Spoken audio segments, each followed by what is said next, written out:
চট্টগ্রাম ও মংলা বন্দর দিয়ে দেশে আনা রিকন্ডিশন গাড়ির শতভাগই আসে জাপান থেকে। তবে জ্বালানি খরচ কম আর পরিবেশ বান্ধব হওয়ায় জাপানেও জনপ্রিয় হয়ে উঠেছে হাইব্রিড গাড়ি।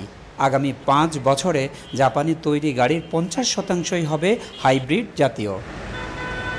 কোনো পরিপূরক নাই। আলটিমেটলি জাপান থেকে আমরা গাড়ি আনতে পারবো না, ওখানে সব গাড়িগুলো হাইব্রিড। পাওয়ারটা battery and fuel both the way. এই গাড়িগুলোকে আমরা ঠিক এই ইনফ্রাস্ট্রাকচার যেভাবে করা উচিত ব্যাটারিগুলো সেভাবে করে আনবো। ব্যাটারি নির্ভর এই হাইব্রিড গাড়ি ১ লিটার জ্বালানিতে চলবে ১৫ থেকে ২০ কিলোমিটার, যা রিকন্ডিশন গাড়ির জ্বালানি খরচের অর্ধেক।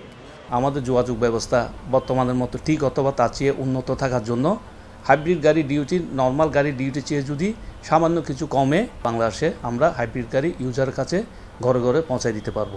সংশ্লিষ্টরা বলছেন, দেশে গাড়ি আমদানি বাড়তে থাকায় বিষয়টি নিয়ে ভাবার সময় এসেছে। দেশে প্রতি বছর বাড়ছে জনসংখ্যা, এর সঙ্গে বাড়ছে দেশের অর্থনীতির আকারও। তার সঙ্গে পাল্লা দিয়ে আমদানি হচ্ছে রিকন্ডিশন গাড়ি। গত বছর দেশে আমদানি হয়েছে প্রায় ৪০,০০০ রিকন্ডিশন গাড়ি। জাপান থেকে আসা এসব গাড়ির সংখ্যা গত বছরের তুলনায় ৪০% বেশি। গাড়ি বহনকারী জাহাজের এই শীর্ষ কর্মকর্তাও মনে করেন, রিকন্ডিশনের পরিবর্তে হাইব্রিড গাড়ি আমদানি করা প্রয়োজন।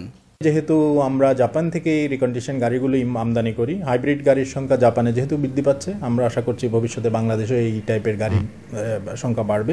পরিবেশ সংশ্লিষ্টরা বলছেন, বিশ্বে প্রযুক্তির যেভাবে অগ্রগতি হচ্ছে তাতে বাংলাদেশে হাইব্রিড গাড়ি আমদানি জরুরি হয়ে পড়েছে। আসলে হাইব্রিড গাড়ি এটা পরিবেশ বান্ধব গাড়ি এবং ফুয়েল আসলে সারা দুনিয়াতেই এখন এই ধরনের গাড়ি বানানোর পরিমাণ কমে গেছে, যার ফলে কিছুদিন পর হয়তো ইম্পোর্ট করার মতো এরকম গাড়ি আমাদের থাকবে না, যেটা আমরা ফসিল ফুয়েলের গাড়ি আমদানি করি। কারণ বাধ্য হয়ে আমাদেরকে তখন হাইব্রিড গাড়ি আনতে হবে।